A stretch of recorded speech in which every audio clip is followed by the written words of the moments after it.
Assalamualaikum warahmatullahi wabarakatuh. Alhamdulillah, selalu saja lisan kita memuji Sang Pencipta Allah atas segala nikmat yang dilimpahkan kepada kita.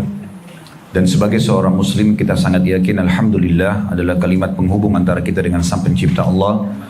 Dan kalimat ini Allah subhanahu wa ta'ala jadikan sebagai kalimat syukur atau berterima kasih yang dengannya segala kebutuhan kita untuk roda kehidupan di muka bumi ini dan puncaknya panen pahala dan balasannya di akhirat nanti akan terpenuhi.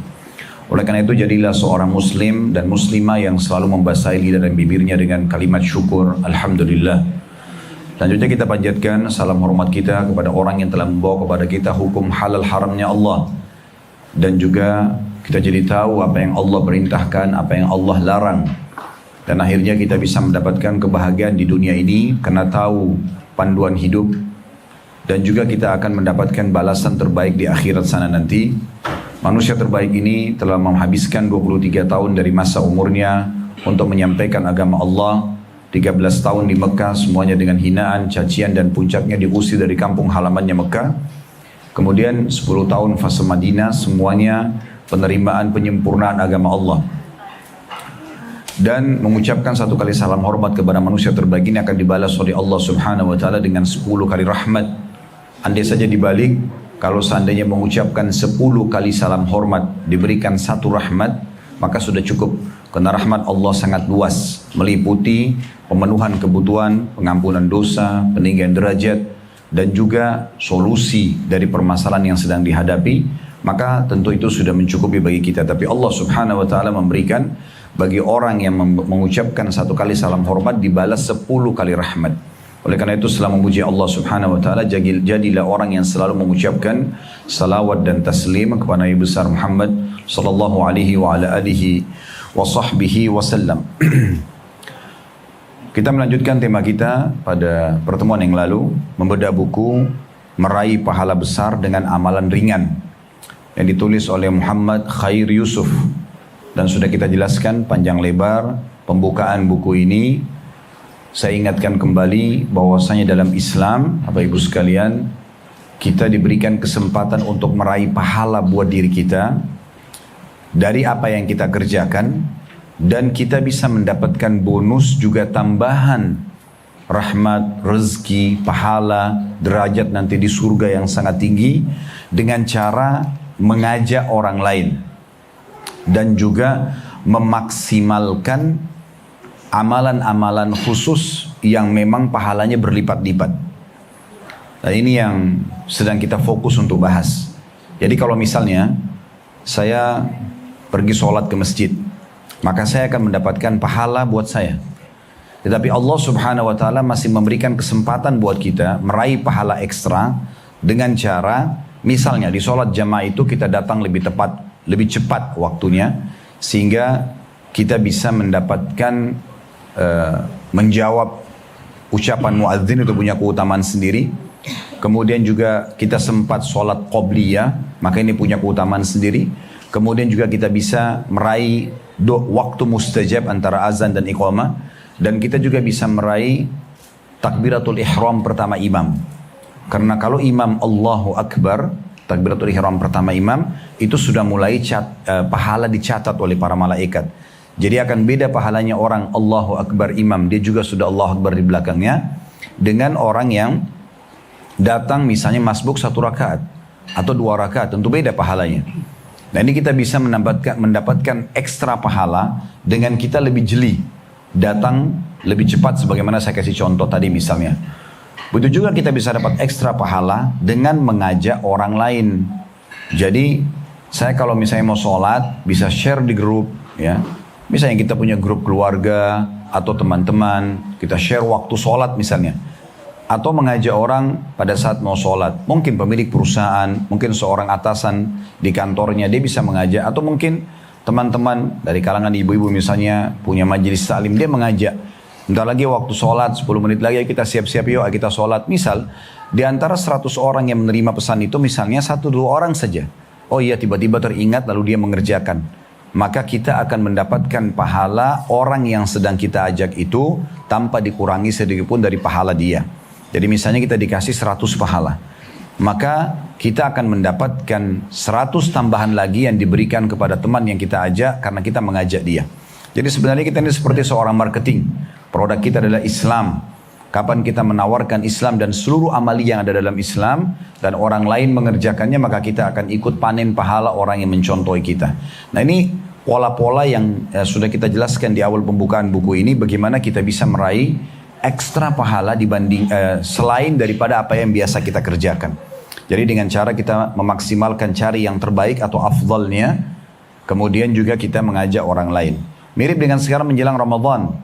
Ya, mungkin kita kalau puasa Ramadan, insya Allah semoga Allah mudahkan kita panjang umur, bisa beramal saleh yang sempurna, dan juga kita bisa dibersihkan dosa-dosanya dengan datangnya Ramadan ini. Karena orang yang berpuasa Ramadan karena keimanan, yakin itu perintah Allah dan mengharapkan pahalanya, maka dibersihkan dosa-dosanya yang telah lalu. Kita misalnya puasa, kita dapat pahala kita dapat pengampunan dosa kita. Tapi dengan kita motivasi orang lain untuk mengerjakan puasa Ramadan itu, misalnya dengan share potongan-potongan ceramah, artikel-artikel tulisan misalnya, maka ini kita bisa, dan orang lain termotivasi untuk mengerjakannya, maka kita akan panen pahala-pahala mereka. Bukankah juga kita bisa mendapatkan pahala puasa orang lain dengan membuka puasakan orang? Begitu yang dikatakan Nabi SAW dalam hadis, siapa yang membuka puasakan orang lain, maka dia akan panen pahala orang yang dibuka puasakan tersebut tanpa mengurangi sedikit pun dari pahala mereka. Lalu sebagian sahabat ada yang mengatakan ridwanullahi alaihim, mereka mengatakan, ya Rasulullah, tidak semua orang bisa memberikan buka puasa. Karena yang dibayangkan oleh sahabat ini mungkin harus menyiapkan makanan lengkap. Kayak kita sekarang mungkin harus makanan bungkus, lengkap segala macam. Ya kalau orang punya kemampuan. Tapi kalau tidak, maka kata Nabi SAW, Allah akan memberikan pahala mendapatkan buka puasa orang itu walaupun dia hanya memberikan seteguk air atau susu yang dicampur dengan air. Susu mungkin kalau sudah campur air sudah hilang rasa susunya, tetapi kalau itu pun yang dia mampu berikan atau dengan sebutir kurma, maka dia akan mendapatkan pahala membuka puasakan orang lain. Oleh karena itu saya mengingatkan diri saya di sini dan Bapak Ibu sekalian, di saat Ramadan tiba seperti ini, usahakan kita sudah punya blok-blok khusus, ya. Kita sudah membooking masjid-masjid di sekitar rumah kita. Kemudian kita blok. Misalnya kita tanya pengurus masjid, di sini ada berapa orang yang buka puasa? Tanya misalnya imam masjid atau pengurus masjidnya. Oh, di sini ada 50 orang, Bu. 50 orang, Pak, misalnya. Baik, saya akan siapkan air mineralnya misalnya. Air mineral satu dus isi 40, 27 ribu, 30 ribu rupiah. Tapi isi 48, artinya kita bisa mendapatkan 48 pahala buka puasain orang hanya dengan 30 ribu rupiah.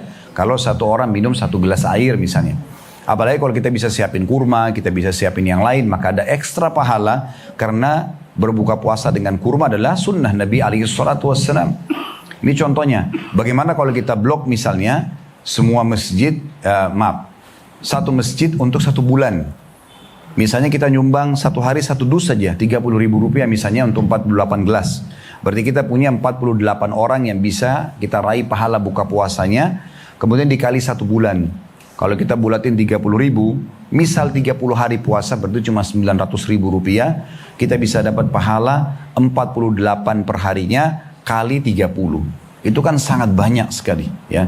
Bisa mendapatkan pahala ratusan bahkan ribuan orang yang sedang buka puasa. Ini contohnya. Jadi bagaimana kita bisa meraih pahala-pahala ekstra dengan amalan-amalan yang sangat ringan, ya, sangat ringan. Dan ini banyak contohnya tentunya, membaca Al-Quran atau kegiatan-kegiatan yang lain lah, seperti umrah dan haji juga, kita mengajak orang lain, semua akan kita panen pahalanya. Dan kita sudah jelaskan pada pertemuan yang lalu ada 2 sub bahasan ya dari bab pertama. Bab pertama ini adalah masalah ibadah. Kita sudah jelaskan pada pertemuan yang lalu itu tentang masalah keutamaan wudu, ya, keutamaan wudu. Dan sudah kita jelaskan masalah wudu ini, bagaimana orang kalau menyempurnakan wudunya, maka dia ikhlas mengerjakannya dan sempurna, maka akan menjadi penyebab dia mendapatkan surga. Ya, bagi yang pegang bukunya bisa lihat di halaman 7 itu ya. Hadis yang kita bahas pada pertemuan yang lalu. Begitu juga orang wudu dianjurkan sebelum tidur misalnya, atau setiap kali batal wudu dia wudu lagi. Semua ini punya keutamaan, dan setiap kali dia berwudu maka akan berjatuhan dosa-dosa dari tubuhnya bersamaan dengan tetesan air terakhir. Itu sudah kita paparkan pada pertemuan yang lalu.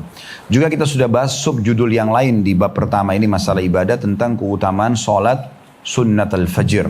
2 rakaat sebelum subuh. Sebelum sholat wajib subuh, maaf. Yang lebih baik daripada dunia dan seluruh isinya. Sudah panjang lebar kita jelaskan. Dan sudah kita hubungkan juga dengan sunnah-sunnah rawatib, ya. Sholat-sholat sunnah sebelum sholat wajib yang 12 rakaat yang mendapatkan keutamaan di surga.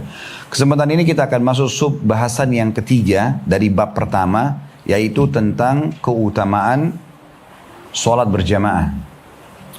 Seperti biasa saya akan bacakan dulu yang ditulis di buku, baru kemudian panjang lebar kita akan masuk ke masalah keutamaan sholat berjamaah ini. Hadits yang diangkat oleh penulis di sini di halaman 11 kalau yang pegang bukunya, dari Abu Hurairah radhiyallahu anhu, dari Rasulullah sallallahu alaihi wasallam, beliau bersabda, salatul jami'in tazidu ala salatihi fi baitihi wa salati fi suqihi 25 darajah.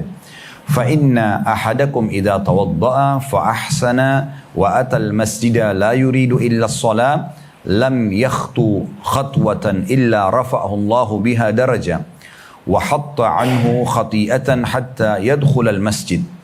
Wa idza dakhala al-masjida kana fi salatin ma kanat tahbisu. Wa tusalli ya'ni alayhi al-malaikatu ma dama fi majlisihi alladhi yusalli fi. Allahumma ighfir lahu, Allahumma arhamhu, ma lam yu'dhi yuhdith.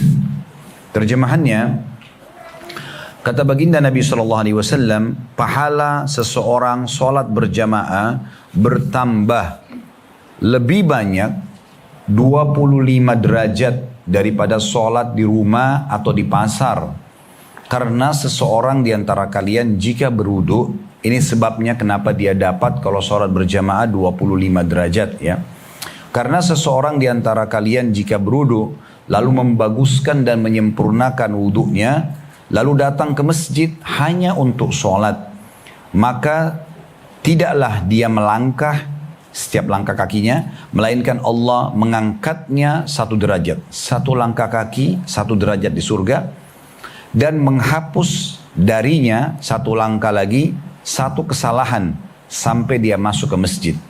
Jadi kalau langkah kaki kanan peninggian derajat, langkah kaki kirinya pengampunan dosa. Berapa langkah dia melangkah, begitulah dia dapatkan nanti insya Allah di akhirat. Dikatakan, dan apabila dia masuk ke masjid, lalu dia tetap dalam keadaan sholat, selama sholat menahannya. Maksudnya kalau ada orang misalnya masuk antara azan dan iqamah ke masjid, dan dia sholat sunnah qobliyah misalnya, sambil nunggu iqamah tetap dia duduk, maka dihitung dia seperti mengerjakan sholat wajib itu sampai dia keluar dari masjid. Atau dia menunggu antara duhur ke asar misalnya, atau maghrib ke isya, dia nggak pulang, dia duduk aja, karena lagi tidak ada kegiatan, dia tunggu. Maka selama dia nunggu 2 waktu sholat itu, setiap saat berjalan pahalanya seperti mengulang-ulangi sholat wajib tersebut. Di sini saya ulangi lagi kata Nabi SAW, dan apabila dia masuk masjid, dia tetap dalam keadaan sholat selama sholat menahannya. Maksudnya dia tidak meninggalkan masjid karena menunggu sholat yang setelahnya. Para malaikat selalu mendoakannya selama dia masih berada di majlis tempat sholatnya. Dengan doa, ya Allah ampunilah dia, limpahkanlah rahmat kepadanya, selama dia tidak menyakiti sesama dan tidak berhadath atau membatalkan wudunya. Nanti kita rincikan hadits ini ya. Saya bacakan dulu. Di situ ada tulisan makna, masih saya bacakan yang di buku dulu secara letter-let ya. Wa idza dakhala al-masjid kana fi salatin, apabila dia telah masuk masjid, maka dia dalam kondisi salat adalah dia dihukumi seperti halnya orang yang salat dari sisi pahalanya, walaupun dia tidak sedang salat. Jadi saya kasih contoh, selesai salat qobliyah duhur misalnya, dia tetap duduk dulu sampai tunggu iqamah, walaupun misalnya 5 menit, 10 menit, maka dihitung dia seperti mendapatkan pahala sholat berjamaah walaupun belum dia kerjakan. Begitu juga kalau selesai salam, tetap dia duduk, dia nggak keluar dari masjid sampai nunggu sholat setelahnya, maka juga pahala sholat berjamaah itu berjalan. Nah itu maknanya. Kemudian dikatakan makna yang selanjutnya, makanat tahbisuhu, selama sholat yang menahannya, yakni tidak ada yang menahannya untuk keluar dari masjid selain penantiannya terhadap sholat setelahnya. Jadi kalau orang cuma nunggu karena janjian sama teman nggak dapat ini, ya. Atau hanya karena keperluan ingin ketemu sama orang misalnya, ya. Atau hanya sekedar meramaikan masjid, bukan karena menunggu sholat tidak dapat keutamaan ini. Jadi hanya bagaimana pengaturan niat saja. Kemudian setelahnya saya tambahkan ya ini. Jadi kita membahas dua bab, dua subbab ya. Kalau bab utama kan bab ibadah ya. Di halaman 13-nya dari Abdurrahman bin Abu Amrah, dia berkata, Uthman bin Affan radhiyallahu anhu memasuki masjid usai sholat maghrib. Lalu dia duduk sendirian. Kemudian aku duduk menemaninya. Maka Uthman berkata kepadaku, wahai anak saudaraku, aku mendengarkan Rasulullah SAW bersabda, man shallal isya'a fi jama'atin faka'annama qama nisfal lail, wa man shallal subha fi jama'atin faka'annama shallal laila kullah. Barang siapa yang sholat isya dengan berjamaah, seakan-akan dia telah sholat setengah malam. Dan barang siapa yang sholat subuh dengan berjamaah, seakan-akan dia telah sholat semalam penuh. Ya, jadi dua hadis ini akan kita panjang lebar bahas insya Allah. Baik, kita akan rincikan kedua buah hadis insya Allah ini panjang lebar dengan beberapa penjelasan ya. Kita akan mulai dulu penjelasan tambahan daripada hadis ini. Nanti terakhir kita akan tutup dengan bagaimana hukum ibu-ibu ya. Mana lebih afdol, sholat di rumah atau sholat di masjid. Kita akan jelaskan nanti itu. Dan apa hukumnya para wanita pergi ke masjid. Karena kita sedang bicara sholat berjamaah di masjid ya. Namun sebelumnya, hukum ini kalaupun sholat di masjid tetap berlaku bagi wanita dan bagi laki-laki. Karena ibu bisa saja memilih ke masjid atau di rumah. Itu yang pertama. Yang kedua, ibu-ibu yang masih Allah amanahkan memiliki suami bisa mengingatkan suaminya, yang punya saudara bisa ingatkan saudaranya, yang punya paman, ayah, ya, kemudian anak laki-laki, ponakan, kan dia juga tahu hukum. Kalau dia tahu hukum, dia bisa ingatkan mereka. Maka sangat penting. Hal ini juga kami ingatkan kalau kami sedang dulu di depan para bapak-bapak, kalau kita membahas tentang di masalah fikih misalnya bab haid. Laki-laki tidak ada yang haid, apakah apa penting mereka mengetahui? Iya. Karena mereka punya istri, mereka punya ibu, mereka punya tante, mereka punya saudari, punya anak perempuan yang mungkin butuh nanti penjelasan tentang hukum tersebut. Ya, dia pun sangat berhubungan dengan itu. Karena ada hukum-hukum syar'i, tidak bolehnya laki-laki menggauli istrinya di kemaluan pada saat haid. Ini kan ada hukum syar'i, dia harus paham gitu. Baik, kita akan mulai dulu umumnya sholat berjamaah.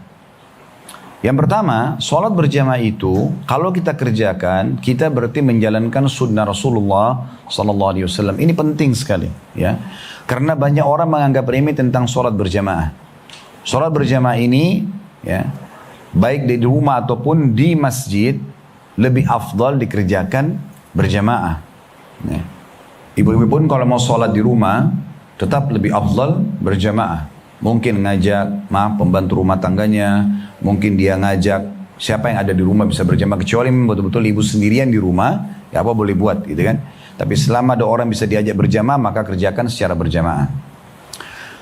Ada sebuah asar dari Abdullah bin Mas'ud radhiyallahu anhu ya, yang berbunyi, man sarrahu an yalqallaha ghadan musliman, siapa yang ingin bertemu dengan Allah nanti esok, maksudnya di hari kiamat, dalam keadaan muslim yang sempurna.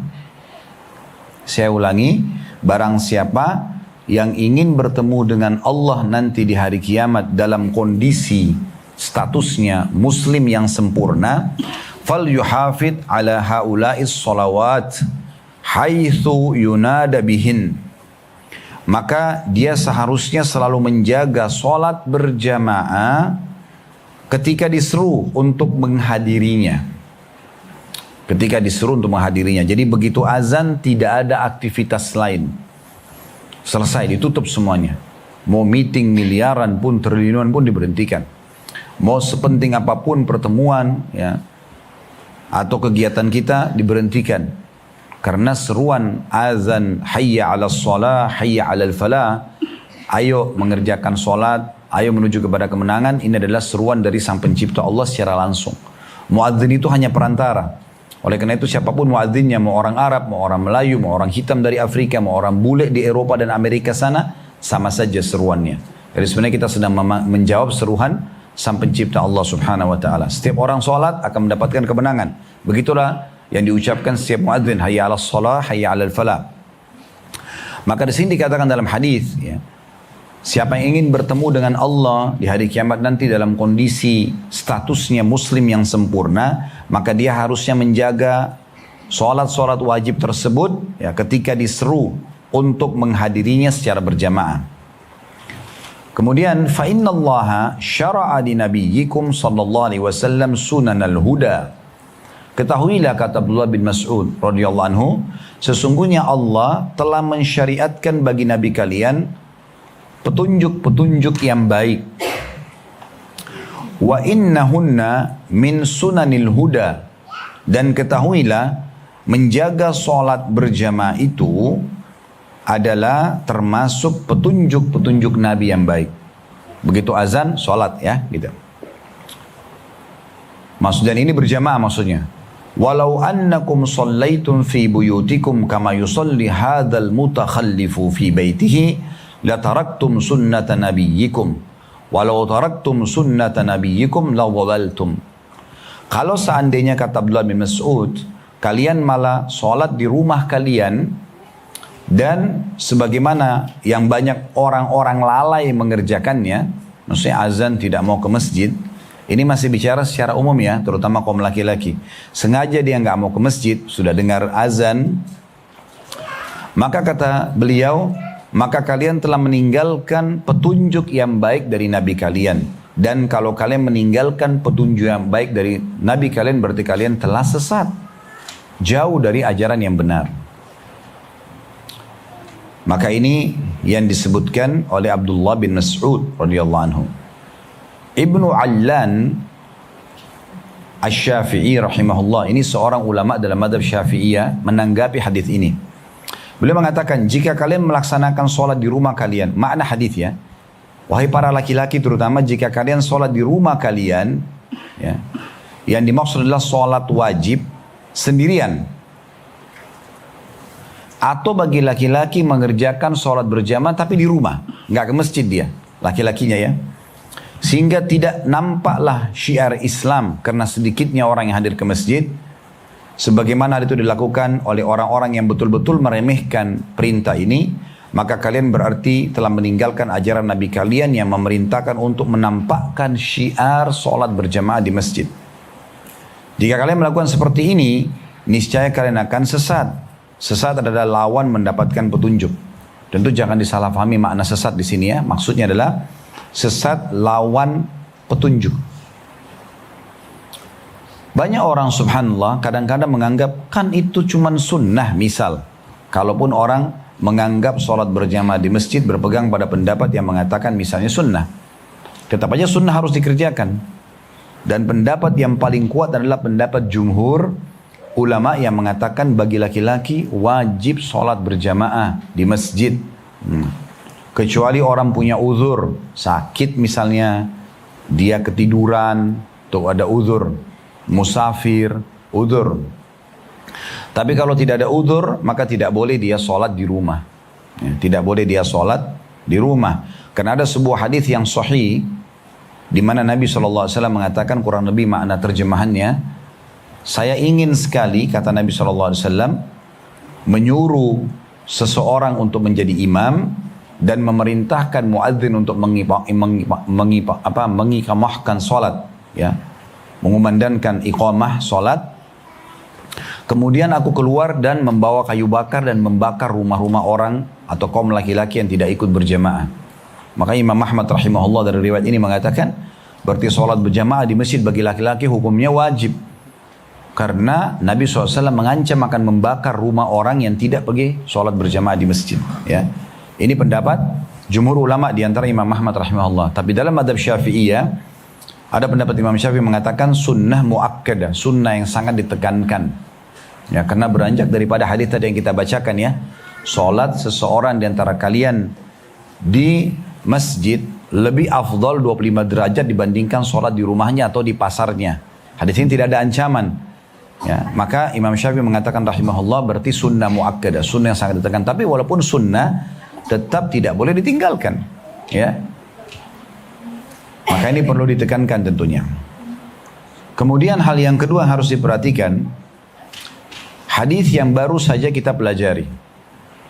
Ini hal kedua yang harus diperhatikan dari penjelasan hadis yang baru kita baca itu dalam bab yang sedang kita bahas, yaitu hadis yang panjang lebar tadi dijelaskan bahwasanya orang yang sholat berjamaah di masjid akan mendapatkan 25 derajat. 25 derajat. Abdullah bin Abbas radhiyallahu anhu menukil pendapat mengatakan bahwasanya 1 derajat perbandingannya dengan derajat yang lainnya adalah antara langit dan bumi. Jadi kalau seseorang bilang 25 derajat, mungkin yang dia bayangkan seperti tingkatan tangga, anak tangga, ya, sehingga kecil sekali. Padahal sebenarnya bukan seperti itu. Derajat di surga itu jauh sekali. Antara 1 derajat dengan derajat itu antara langit sama bumi. Seperti kita lihat sekarang, kita di bumi lihat ke langit begitu jauhnya, dan sampai hari ini bahkan sampai menjelang hari kiamat mustahil ada manusia yang bisa menjamah langit dengan tangannya karena jauhnya jarak yang ada. Kita saja ke matahari itu sudah nggak mungkin menjangkaunya karena ya suhu yang sangat panas dan jarak yang sangat jauh. Ya, apalagi matahari berada di bawah langit pertama. Jadi nggak mungkin. 1 derajat kata beliau radhiyallahu anhu itu antara langit dan bumi jaraknya. Jadi jauh sekali. Apalagi kalau diberikan 25 derajat. Ya. Itu setiap sholat. Jadi kalau 1 hari kita sholat 5 waktu, berarti 25 kali 5. Dalam 1 hari, orang yang sholat di rumah bagi laki-laki dan orang yang sholat di masjid berjamaah, itu perbandingannya 25 kali 5. 125 derajat per harinya. Kalau kali 10 hari, 1200 ya, 50 derajat. Kalau sekali 1 bulan misalnya 30 hari, berarti 3750 derajat per 1 bulan. Kalau 1 tahun, kalau 10 tahun, berapa banyak jarak perbedaan antara orang yang sholat di rumah dengan sholat berjamaah di masjid. Oleh karena itu ibu-ibu yang Allah amanahkan suami, ada saudara, ada anak, ingatkan ini tentang keutamaan ini. Rugi sekali. Hanya ke masjid 10 menit, 15 menit dapat semua derajat ini. Ya. Belum lagi dalam hadis yang sama tadi kita bacakan disebutkan sebab peninggian derajat itu karena kalau orang wudhu dan menyempurnakan wudhunya, ini sudah kita bahas pada pertemuan yang lalu ya. Dan dari hadis ini berarti lebih afdal wudhu di rumah. Ya, ingatkan itu ya. Wudhu di rumah, kemudian sholat berjamaah di masjid. Kan banyak kalau orang-orang kita wudhu di masjid ya. Bukan nggak boleh, boleh saja. Tapi lebih afdal, lebih besar pahalanya wudhu dulu di rumah, baru ke masjid. Karena kata Nabi SAW dalam hadis tadi, kalau seseorang berwudhu di rumahnya, lalu menyempurnakan dan membaguskan wudhunya, kemudian mendatangi masjid, berarti lebih afdal wudhu di rumah, kemudian baru ke masjid. Kemudian dia menunggu antara sholat dengan sholat yang setelahnya, baik sunnah ke wajib atau wajib ke wajib yang lainnya, maka dicatat sebagai orang yang mengerjakan sholat itu. Dan ini luar biasa ya, berarti kalau kita tunggu antara sholat qobliyah duhur ke waktu duhurnya, dicatat karena niat kita sebenarnya bukan untuk sholat qobliyahnya di masjid, tapi kita tujuannya untuk sholat wajibnya. Berarti kita seperti sholat duhur berulang-ulang kita kerjakan, hanya menunggu iqamahnya. Begitu juga selepas sholat duhur kalau kita menunggu asar, berarti dicatat seperti sedang mengerjakan sholat tersebut sampai tiba waktu sholat setelahnya. Belum lagi dalam hadis yang sama disebutkan setiap 1 langkahnya ditambah lagi peninggian derajat. Berarti ini besar sekali keutamaannya. Setiap langkah 1 langkah peninggian derajat, 1 langkah pengampunan dosa. Dalam beberapa riwayat lain, Bapak Ibu sekalian, ditambahkan juga kata Nabi SAW, setiap langkahnya juga dicatat 1 pahala. Berarti kalau angka kaki kanan misalnya dicatat 1 pahala, dihapus 1 dosa. Langkah kaki kiri diangkat 1 derajat. Begitu terus. Saya pernah praktikin waktu masih di Makassar beberapa belas tahun yang lalu, waktu itu belum pindah ke Jakarta. Kebetulan kami kontrak di satu rumah, berhadapan sama masjid. Subhanallah, cuma seberang jalan saja. Ini rumah, ada jalan mungkin ukuran 2 mobil, ya, kemudian masjid gitu. Saya coba melangkah dari depan pintu rumah sampai ke masjid itu 50 langkah. Padahal dekat sekali gitu. Berarti ada 25 pencatatan pahala, 25 pembersihan dosa, ada 25 peninggian derajat. Dan dalam riwayat lain disebutkan itu akan dicatatkan oleh Allah Subhanahu wa taala di saat pergi dan pulang. Pergi dapat seperti itu, pulang pun dapat seperti itu. Ini keutamaan yang besar sekali. Sayang kalau orang sia-siakan gitu, ya. Kemudian masih ditambah lagi dalam hadis yang sama adalah adanya doa malaikat. Adanya doa malaikat. Selama orang itu duduk di musallahnya, tempat sholatnya. Misalnya dia ya, habis salam, sholat wajib, selama belum ngomong sama orang di sebelahnya, selama belum mengeluarkan angin atau batalkan wudhunya, selama belum berdiri dari tempat dia salam tadi, maka malaikat terus mendoakan dia sambil mengatakan, ya Allah ampuni dia, ya Allah rahmati dia. Nah ini juga pelajaran penting ya. Berarti dari sini Bapak Ibu sekalian, usahakan selepas salam jangan pindah lokasi zikir, ya. Salam dulu di situ, zikir di situ aja. Karena selama kita nggak pindah, malaikat terus mendoakan. Tapi kalau kita sudah pindah, maka sudah lepas dari doa ini.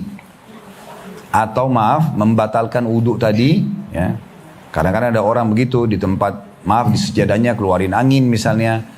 Soal orang darurat, maka dia pindah dari tempat sholatnya untuk menghormati para malaikat yang hadir di situ, ya. Karena di rumah ataupun di masjid akan ada malaikat yang mencatat sholat yang sedang kita kerjakan. Oleh karena itu kita tinggalkan sejadah, kemudian baru kita buang angin, misalnya, mohon maaf ya, mungkin ke kamar mandi atau di tempat lain. Dan juga jangan buru-buru ngobrol sama orang. Selepas salam, zikir dulu. Ya. Selesai zikir baru ngobrol, ya. Kadang-kadang ada orang baru salam sudah ngobrol, gitu ya.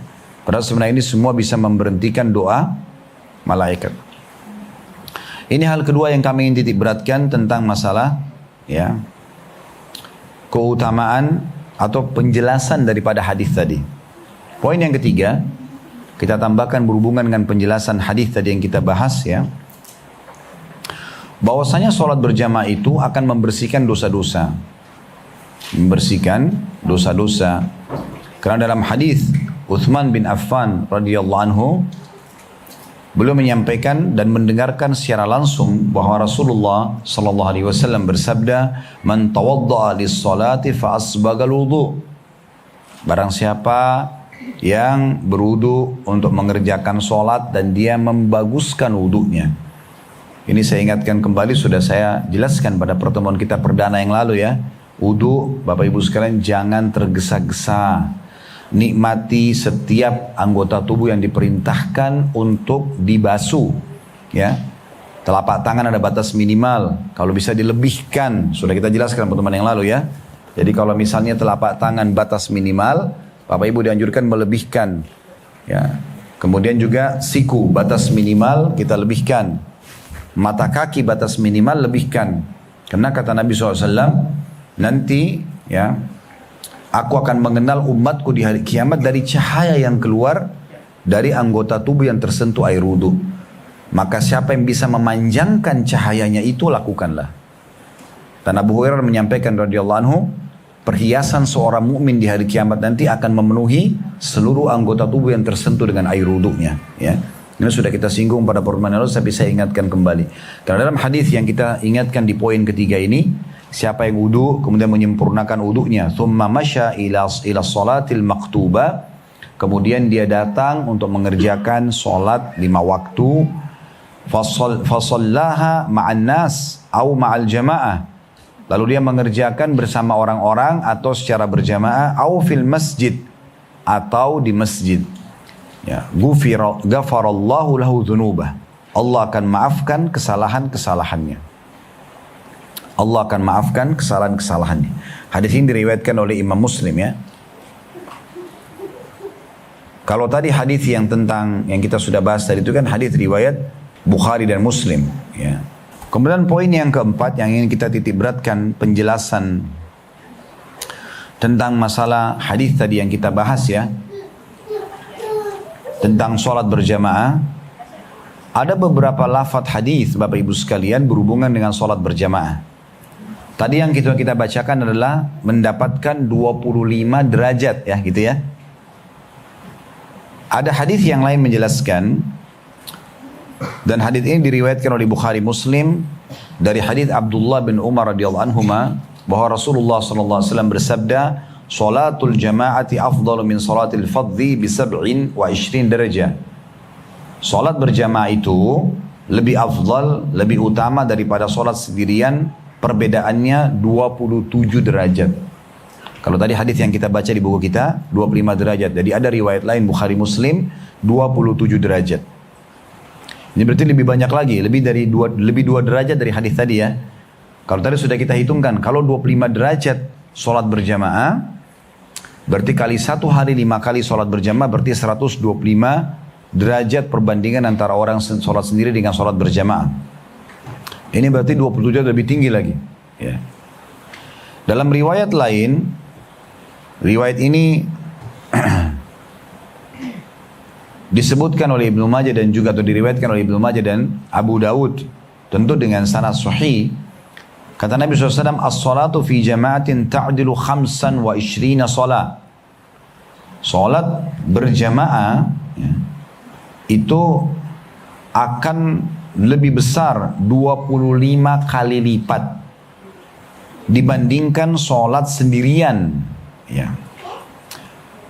Fa'idha sallaha fi falatin, kalau dia salat dalam kondisi dia berada di tempat safar, maksudnya tempat yang jauh dari keramaian, sendirian dia ya.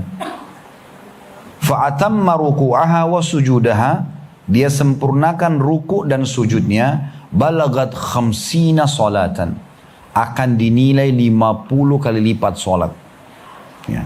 Artinya kalau dia musafir pun lalu dia tetap sholat berjamaah ya, maka dia akan mendapatkan bisa sampai 25 kali lipat. Walaupun dia jamak qasar ya, walaupun dia menjamak, menggabung dan juga mengqasar, memangkas yang 4 rakaat jadi 2 rakaat, tetap mendapatkan keutamaan ini.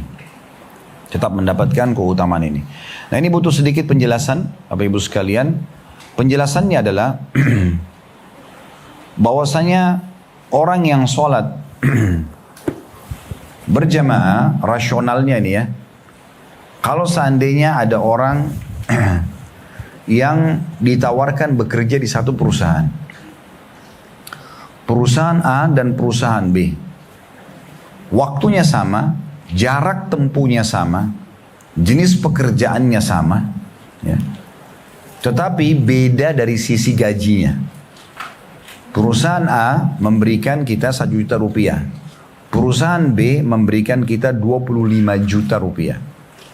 Ingat, pekerjaan sama, jarak tempuhnya sama, ya, juga aktivitasnya sama, pekerjaannya sama. Maka kira-kira yang mana kita pilih? Gaji 1 juta rupiah atau gaji 25 juta rupiah? Tentu orang kalau menggunakan akal sehat, dia akan pilih 25 juta rupiah, toh sama, jarak tempuhnya, ya, kemudian jenis pekerjaannya sama, gitu kan? Kenapa dia harus memilih yang 1 juta? Kenapa dia nggak pilih 25? Ini rasionalnya. Berarti orang kalau sholat berjamaah milih di rumah misalnya, terutama bagi laki-laki, maka dia memilih 1 juta rupiah dan dia biarkan yang jaraknya dekat sekali dari rumahnya, karena rata-rata alhamdulillah kayak kita di Indonesia, masya Allah, musola dan masjid itu bertetangga semuanya, sangat mudah, ya. Terlebih kayak kita di sekitar ya Jakarta atau Jabodetabek ini sangat luar biasa masjid itu. Saya juga berapa kali keliling hampir di seluruh wilayah Indonesia juga sama. Masjid dan musola sangat berdekatan ya. Kecuali beberapa wilayah yang sangat terpencil mungkin. Itu mungkin sedikit ada jarak. Tapi tetap aja dengan sedikit menuju ke sana, jalan sedikit menuju ke sana, kita akan dapatkan 25 kali lipat ya. Diangkat lagi 25 derajat atau 27 derajat. Jadi 2 hal ini bisa kita dapatkan ya. Kita bisa mendapatkan 25 kali lipat nilai sholat, dan kita juga mendapatkan 25 kali lipat derajat nanti di surga. Jadi sangat rugi kalau laki-laki tidak ke masjid ini untuk mengerjakan sholat berjamaah. Sekarang kita tinggal masuk ke masalah sholat bagi wanita, ya. Sholat bagi wanita. Bagi wanita, kita akan bahas secara khusus di sini ya. Walaupun mereka boleh pergi ke masjid, tetap lebih afdal di rumah. Tapi yang perlu kita jawab pertanyaan di sini, bolehkah wanita sholat berjamaah di masjid untuk mengejar keutamaan tadi? Nah ini yang butuh jawaban. Kan tadi kita sudah tahu keutamaannya besar sekali ya. Setiap langkah ada peninggian derajat, pengampunan dosa, dicatatkan satu pahala, gitu kan. Kemudian sholat berjamaah juga itu punya keutamaan sendiri, ya. Karena ada hadis yang perlu Bapak Ibu tahu. Kata Nabi SAW dalam hadis yang dihasankan oleh para ulama hadis, siapa yang tidak ketinggalan 40 hari takbiratul ihram pertama imam. Imam Allahu Akbar, dia juga Allahu Akbar di belakangnya. Tapi 40 hari syaratnya.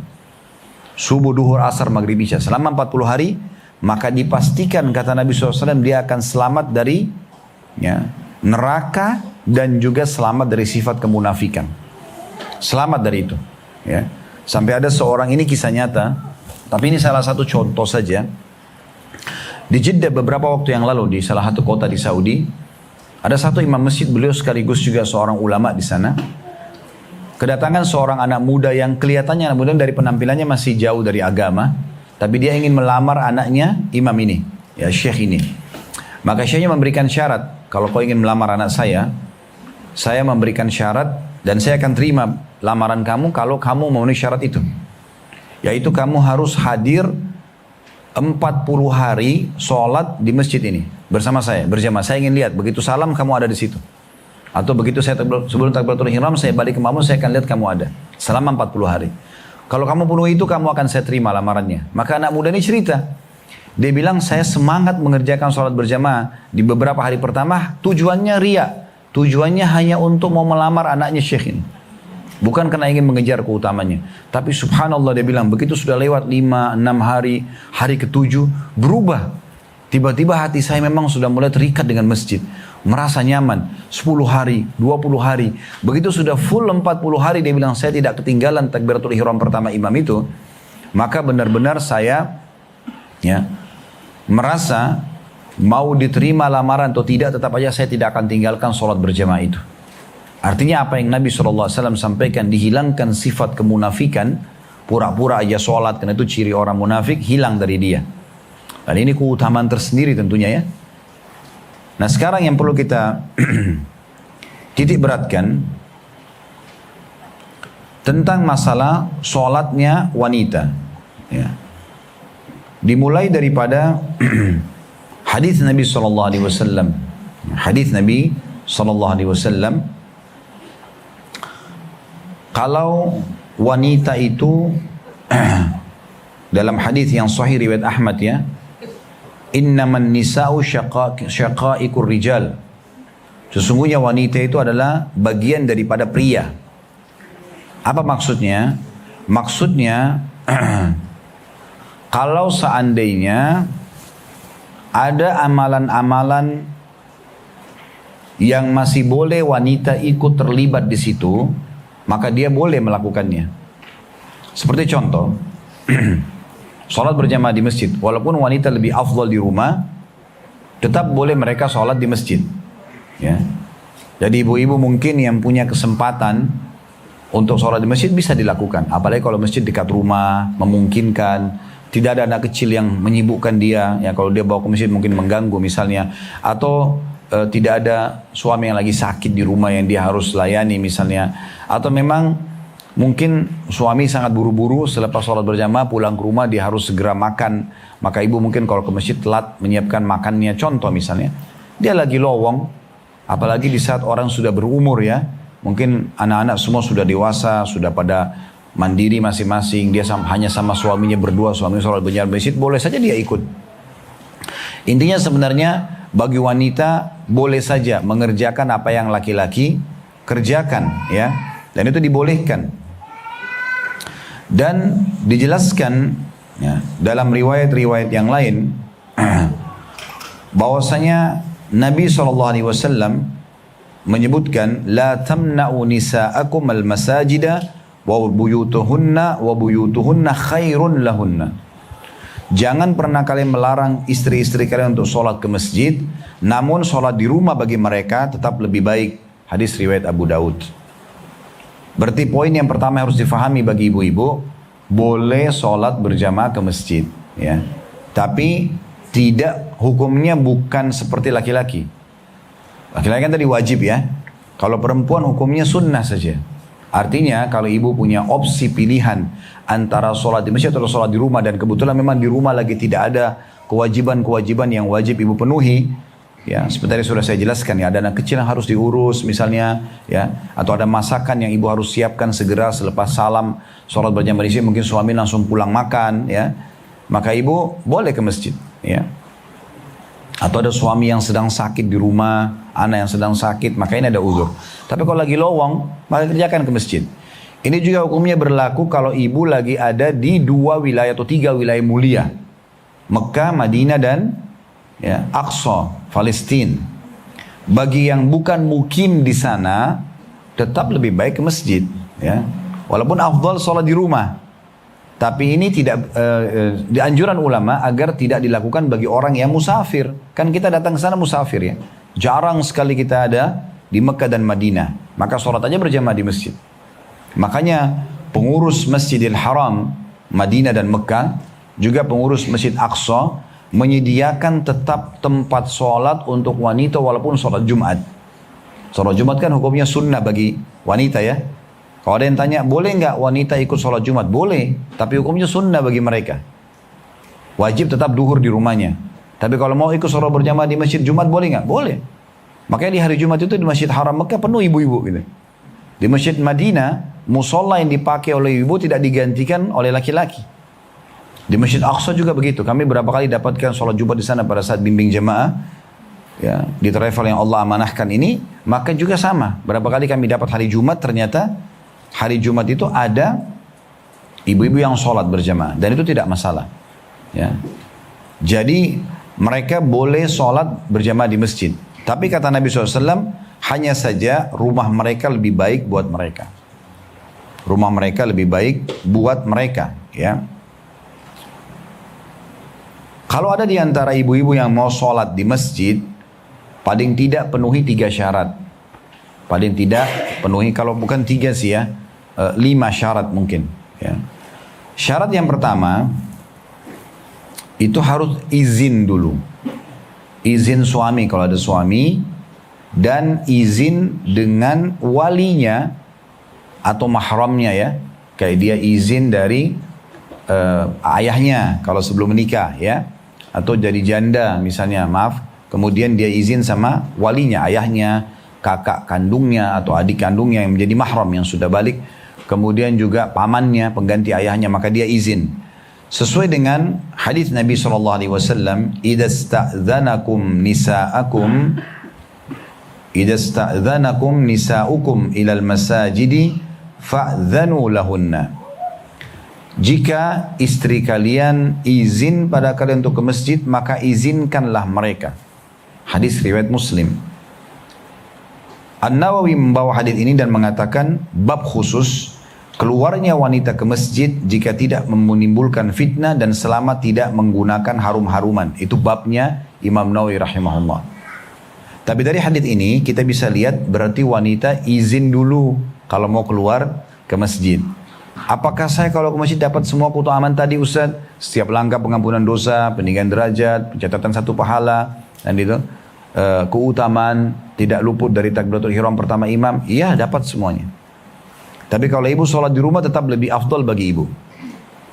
Tentu di sini tidak ditarik hukum bagi laki-laki, ya. Soalnya laki-laki itu punya uzur, tadi kita sudah sampaikan.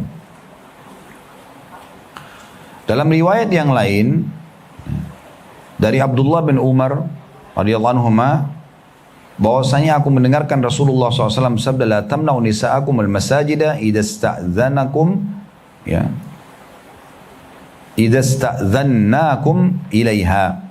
Janganlah kalian menghalangi istri-istri kalian menuju ke masjid. Jika mereka meminta izin pada kalian, maka izinkanlah dia. Kemudian Bilal sempat berkata pada saat itu, waktu Abdullah bin Umar sampaikan hadis ini sahabat Nabi yang lain, Bilal radhiyallahu anhu masyhur, muadzin Nabi, mengatakan, wallahi Lamna'unnahun. Demi Allah pasti kami akan larang istri-istri kami.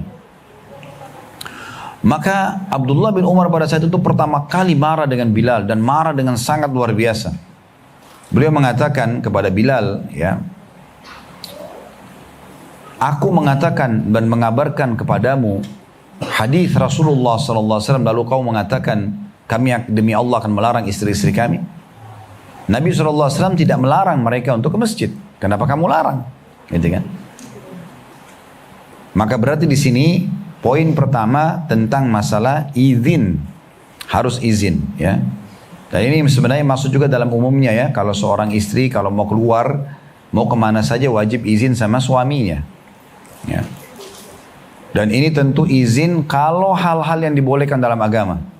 Haram hukumnya seorang muslimah izin keluar rumah untuk maksiat, tidak boleh.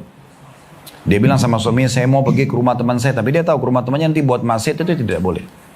Izin ini tidak berlaku, apalagi kalau dia bohong, ya. Dia bilang saya akan pergi pengajian, padahal sebenarnya bukan ke pengajian, ya. Malah pergi kafe, malah pergi gosip-gosipin orang. Nah ini malah dapat tambah dosa, gitu. Berbohong, ya. Atau dia atur sama temannya mengatakan misalnya, nanti kalau suami saya tanya kamu bilang saya sama kamu, padahal sebenarnya tidak, ya.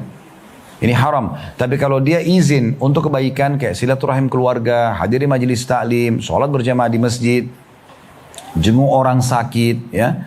Itu contoh kegiatan-kegiatan sosial. Misalnya ada bagi-bagi buka puasa atau apa dan suaminya izinkan, maka itu tidak masalah.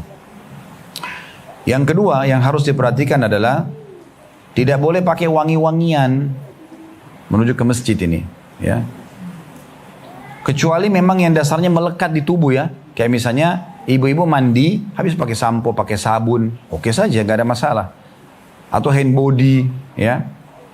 Itu beda. Tapi kalau parfum yang disemprot yang bisa menyengat bagi lawan jenis ini nggak boleh, ya. Itu diambil daripada hadis riwayat Muslim dari Abu Hurairah radhiyallahu anhu bahwasanya Nabi SAW bersabda, ayyamam ra'atin asabat bakhuran, wanita manapun yang memakai parfum atau harum-haruman, fala tashhad ma'ana al-isya al-akhirah, jangan ikut menghadiri sholat isya bersama kami. Nabi SAW larang. Dan khusus di sini dikatakan tentang masalah sholat berjamaah, ya, ke masjid. Dilarang karena khawatirnya nanti kalau ke masjid wangi-wangi, terus kemudian ketemu dengan laki-laki, tadinya niatnya ibadah malah mengganggu, ya, malah menggoda. Dan dalam riwayat lain, istri Abdullah bin Mas'ud, namanya Zainab, radhiyallahu anhu majma'in, mengatakan bahwa Rasulullah SAW mengatakan kepada para wanita, idza syahidat ihdakunnal masjidah fala tamas tiban. Jika salah seorang dari kalian wahai para wanita ingin mendatangi masjid untuk sholat, maka jangan memakai harum-haruman atau wangi-wangian. Hadis riwayat Muslim. Juga dalam sebuah athar disebutkan, pernah satu kali ada wanita menuju ke masjid di masa Nabi SAW, dan waktu itu orang wanita ini pakai parfum yang sangat menyengat, berpapasan dengan Abu Hurairah, ya, sebelah-sebelahan jalan sebenarnya. Maka Abu Hurairah sempat mencium bau wanginya. Maka beliau pun langsung mengatakan kepada wanita tersebut, pulanglah wahai hamba Allah ke rumah, mandilah seperti mandi junub untuk menghilangkan wangi itu, kemudian baru kamu ke masjid. Ya, karena ini bisa menjadi sumber fitnah yang tentunya dikhawatirkan, ya, bisa bermasalah. Yang ketiga, ya, ini yang juga tidak kalah penting berjamaah, tidak boleh ada ikhtilat, bercampur baur laki-laki perempuan di musola atau masjid kita yang tidak ada pemisahnya, ya. Dan ini disebutkan dari hadis Ummu Salamah radhiyallahu anha, kana Rasulullah sallallahu alaihi wasallam idza sallama qama an-nisa'u hina yaqdi taslimah wa yamkuthu huwa fi maqami yasiran qabla an yakum. Bahwasanya Rasulullah SAW ketika salam, para wanita pun berdiri dari tempat sholat mereka. Beliau SAW sendiri tetap berada di tempatnya beberapa saat hingga beliau berdiri, ya, maksudnya hingga beliau menilai bahwasanya para wanita sudah keluar ya dari masjid tersebut ya. Qala nara wallahu a'lam anna dhalika kana likay yansarifa an-nisa qabla an yudrikhunna ahadu minar rijal. Kata Ummu Salamah radhiyallahu anha, kami melihat bahwasanya Rasulullah SAW melakukan itu agar memberikan kesempatan para jemaah wanita keluar dulu dan agar para jemaah laki-laki mencontohi Nabi SAW dan tidak bercampur baur dengan kaum wanita. Ya, ini perlu digarisbawahi tentunya bahwasanya tujuannya adalah agar tidak bercampur baur. Tapi kalau misalnya masjid atau musola dekat rumah kita memang pintu wanita sendiri, pintu laki-laki sendiri, mungkin tidak ada masalah ya, karena terpisah. Kita wanita masuk di pintu belakang masjid misalnya, atau sebelah kiri masjid atau sebelah kanan masjid, pisah dengan pintu laki-laki, masuk dan keluar, maka tidak ada masalah. Tapi di masa Nabi SAW pernah mereka memiliki satu pintu ya. Jadi di mana laki-laki masuk dan perempuan masuk sama. Maka Nabi SAW memberikan contoh, beliau tidak keluar terlebih dahulu sampai para wanita keluar dulu. Kemudian yang perlu digarisbawahi juga, ini tidak kalah penting ya. Tidak boleh wanita sholat berjamaah dengan laki-laki yang bukan mahramnya kalau cuma berdua. Cuma berdua aja.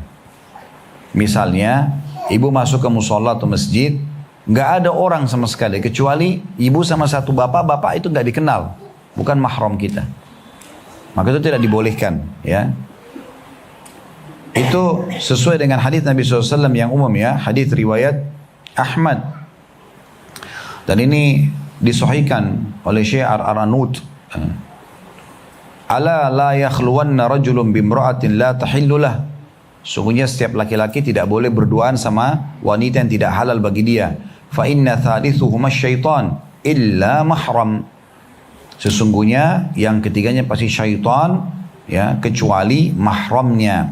Kecuali mahramnya ya. Jadi ini memang peringatan ya agar jangan sampai sholatnya itu berdua-duaan saja ya. Berdua-duaan saja. Jadi ini dilarang. Dan pendapat ulama umumnya ya, jumhur ulama mengatakan tidak boleh seorang wanita yang sholat sendirian diimami oleh laki-laki yang bukan mahramnya, kecuali keadaannya. Misal ibu masuk ke satu masjid atau musola, ada pemisah hijabnya misalnya, kemudian ada satu bapak, misal dia sendiri juga di musola masjid, lalu dia berteriak, misalnya dia mengatakan, ada orang di masjid nggak? Ada orang di musola nggak? Saya ibu mengatakan iya. Ibu mau sholat, ibu mengatakan iya misalnya. Lalu dia sholat di depan tapi ibu gak ketemu sama dia. Terpisah dengan hijab. Ini berarti masuk dalam pembolehan karena masalahnya adalah ada hijab. Karena hijab kan akan menjadi penghalang, gitu kan. Tapi kalau berdua-duaan, berdekatan, seperti kasus suami istri misalnya. Suami depan, jaraknya cuma satu saf, perempuan di belakang. Dan itu bukan mahramnya. Otomatis kan pada saat salam bisa melihat. Atau sunnah Nabi SAW kalau salam, selepas salam berzikir imamnya menghadap ke makmumnya, gitu kan. Nah ini semua dikhawatirkan terjadi pelanggaran-pelanggaran, ya. Kemudian kita akan tutup teman-teman sekalian di poin ini ya, tentang masalah afdhaliyahnya wanita sholat di rumah, ya. Dan kalau sholat berjamaah, misalnya ibu mau sholat sama anak perempuannya, sama pembantu rumah tangganya, sama teman-temannya, maka bagaimana caranya sholat berjamaah wanita? Bagaimana kalau ibu jadi imam? Kan kita sudah tahu ya, kalau imamnya laki-laki, maka imamnya di depan, perempuannya di belakang, sebelah kanan kan gitu. Saya ibu sholat sama suami. Tapi kalau ibu imamnya wanita, seperti apa? Dengarkan hadisnya. Disebutkan dalam sebuah riwayat ya, riwayat Abdul Razzaq, Darul Qutni, Al-Hakim, Al-Baihaqi, dan hadis ini hadis sahih ya, diriwayatkan oleh Abdul Razzaq, Ad-Darul Qutni, kemudian Al-Hakim dan juga Al-Baihaqi. Disebutkan anna Aisyata ammatahunna wa qamat bainahunna fi salatin maktubah, bahwasanya Aisyah radhiyallahu anha pernah mengimami para wanita dan beliau berdiri sejajar dengan mereka ketika melaksanakan sholat wajib. Jadi jaraknya antara imam sama makmum sama rata. Ya. Jangan ibu jadi imam, ibu di depan, wanitanya di belakang. Jemaah wanitanya tapi bersebelahan. Mau satu jemaah atau lebih sama. Jadi dibentuklah ya semua kiri kanannya. Ibu misalnya jadi imam di tengah-tengah, di sebelah kanan wanita yang lain misalnya empat orang. Kalau misalnya untuk ukuran 4 orang kanan, diisi dulu sebelah kanan, kemudian sebelah kiri imam. Baru kemudian kalau penuh baru pindah ke belakang. Kalau imamnya wanita, ya. Kalau imamnya wanita. Begitu juga disebutkan dalam riwayat lain. Diriwayatkan juga oleh Abdul Razak, Ibnu Abi Syaibah dan Al-Baihaqi bahwasanya ammatana, ini kata Hujairah binti Husain radhiyallahu anha. Beliau mengatakan ammatana Ummu Salamah fi salatil asri qamat bainana. Bahwasanya Ummu Salamah pernah mengimami kami para wanita ketika salat asar dan beliau berdiri di tengah-tengah kami. Beliau berdiri di tengah-tengah kami. Ini cara salat berjamaahnya. Sementara yang tadi saya janjikan bahwasanya salat ya wanita di rumah lebih afdal, hadisnya adalah riwayat Abu Daud dengan sanad hasan. Dikatakan karena Rasulullah SAW yazuruha fi baitiha. Ini tentang seorang wanita ya yang pernah dikunjungi oleh Nabi SAW. Tepatnya namanya Waraqah radhiyallahu anha. Beliau sudah sangat berumur. Nabi SAW pernah berkunjung di rumahnya. Kemudian ya, waja'ala laha mu'adzinan. Nabi SAW memerintahkan agar Waraqah memiliki seorang muadzin, yu'adzina laha, untuk azan untuk dia, ya, untuk wanita yang di rumahnya. Wa amaraha anta umma ahla dariha. Lalu memerintahkan agar Waraqah mengimami para wanita yang ada di rumahnya. Qala Abdurrahman fa ana ra'aitu muadzinuha syaikhan kabiran. Dan aku melihat sendiri bahwasanya muadzinnya Waraqah adalah seorang bapak yang sangat tua. Ya. Jadi maksudnya adalah bapak yang sudah tidak mampu menuju ke masjid. Dan dalam hal ini juga perlu kami tambahkan, kalau ibu-ibu mau sholat di rumah, boleh langsung sholat kalau sudah masuk waktu walaupun tidak azan, cukup dengan azan yang ada di sekitar kita. Atau kalau mau azan, maka yang azan laki-laki, kalau ada muazzinnya, ya. Boleh laki-laki itu azan, ya, kemudian lalu ke masjid misalnya dia sholat, bisa saja. Atau orang yang sangat tua tidak memungkinkan dia ke masjid, boleh dia jadi muazzin. Atau paling simple, ibu nggak usah sholat, ya, nggak usah pakai azan atau muazzin, langsung saja sholat berjamaah di rumah. Nah ini gambaran tentang masalah, ya, sholat berjamaah tadi dari hadis ini. Terakhir kita tambahkan hadis kedua. Itu kan tadi mas hadis pertama ya, tentang sholat berjamaah. Hadis kedua tadi tentang keutamaan sholat subuh dan isya berjamaah. Ya, karena tadi ada hadis kita sebutkan masalah itu ya. Hadis tadi yang masyhur yang tadi sudah kita bacakan. Sabda Nabi SAW, man sholal isya fi jamaah, siapa yang sholat isya berjamaah, faka'anna maqama nisfal lail, pahalanya sama dengan dia melaksanakan sholat tidak berhenti setengah malam. Ya, jadi seperti mulai dari isya sampai setengah malam. Misalnya kalau kita hitung satu malam itu ibu sekalian, misalnya dari mulai isya sampai subuh, contoh misal jam 8, misal jam 7 malam misalnya isya, subuh jam 5 misal contoh. Berarti jam 7 sampai ke jam 5, ya kalau kita hitung itu kan 7 ke jam 12, 5 jam. Kemudian jam 12 ke jam 5, 5 jam, berarti 10 jam. Berarti dia seperti sholat 5 jam non-stop. Kalau dia sholat isya berjamaah. Jadi setengah malam. Wa man shalla subha fi jama'ah faka'annama shalla al-laila kullah. Dan siapa yang sholat subuh berjamaah, maka sama dengan dia, ya, melaksanakan sholat semalam penuh. Riwayat lain, ya, riwayat lain berarti dia seperti menyempurnakan setengah yang tersisa. Hadits itu tadi diriwayatkan Imam Muslim ya. Ada hadits yang lain riwayat Tirmidzi. Kalau tadi kan hadits itu yang baru kita baca di buku kita ya. Sekarang kita tambahkan hadits lain. Riwayat Tirmidzi, kata Nabi SAW, "Man syahidal isya'a fi jama'atin, kana lahu qiyamu nisfu lailah." Siapa yang menghadiri sholat isya berjamaah, maka baginya sholat separuh malam. "Wa man shallal isya'a wal fajra fi jama'ah, kana lahu ka qiyami lailah." Siapa yang sholat subuh berjamaah, siapa yang sholat isya dan subuh, dua-duanya berjamaah di masjid, maka pahalanya sama dengan dia atau seperti dia sholat semalam suntuk. Dalam riwayat lain, hadits riwayat Imam Muslim juga, kata Nabi SAW, "Walau ya'lamuna ma fil atamata was subhi la'atauhuma walau habwa." Andai saja orang-orang mengetahui besarnya pahala yang Allah janjikan di subuh dan isya, maka mereka niscaya akan mendatangi keduanya walaupun harus merangkak. Nah, ini tentang keutamaan khususnya subuh dan isya.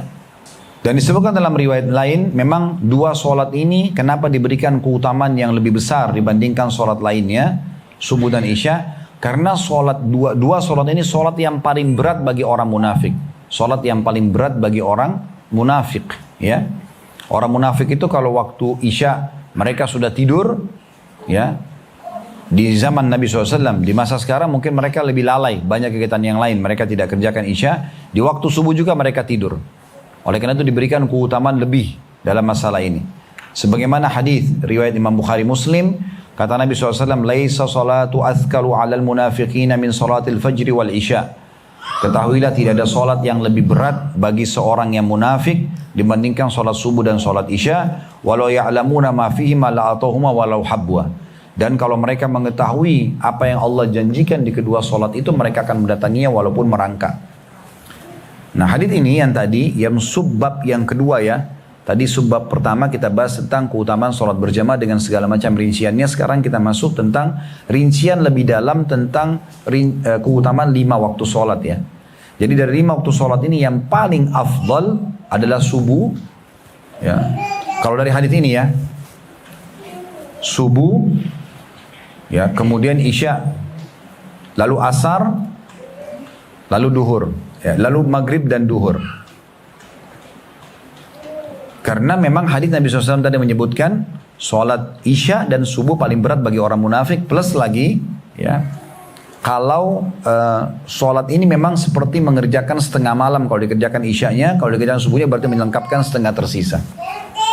Ada pendapat lain yang mengatakan bahwasanya yang paling afdol adalah sholat asar. Dari 5 waktu sholat ini yang paling afdol adalah sholat asar. Karena Allah berfirman dalam Al-Quran, "Hafidhu ala sholawati was sholatil wusta." Al-ayat.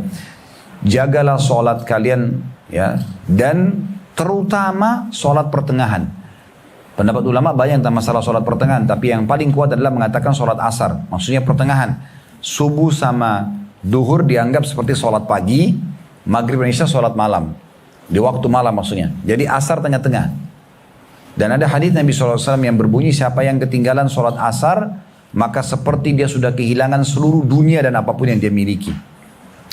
Maka pendapat kedua mengatakan lebih afdol sholat asar, lalu datang subuh dan isya, kemudian baru maghrib dan duhur. Tentu 5-5-nya ini semua adalah sholat wajib ya. Tetapi kalau kita mau lihat susunannya, maka yang paling afdol sebagaimana sudah kami jelaskan tadi. Ada pendapat yang mengatakan subuh dan isya, kemudian asar, kemudian baru maghrib dan duhur. Tapi ada yang mengatakan juga asar dulu, kemudian subuh dan isya, baru kemudian maghrib dan duhur. Tapi semua tetap punya keutamaan ya. Ini punya keutamaan. Dan sebab tadi kenapa sholat isya dan sholat subuh lebih afdal, karena paling berat bagi orang munafik.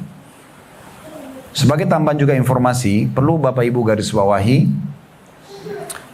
dimakruhkan orang tidur selepas maghrib karena dikhawatirkan kehilangan isyanya. Makanya Nabi SAW sebutkan dalam riwayat sangat membenci untuk tidur selepas maghrib. Tapi kalau selepas isya justru anjuran Nabi SAW tidur lebih cepat. Dan itu. Kecuali memang ada hal-hal darurat ya. Baru kita boleh melebihkan waktu kita selepas isya. Nah ini juga tambahan informasi tentunya, Allahu a'lam. Kalau benar dari Allah, kalau salah dari saya mohon dimaafkan. Subhanakallahumma bihamdika, asyhadu an la ilaha illa anta astaghfiruka wa atubu ilaik. Wassalamualaikum warahmatullahi wabarakatuh.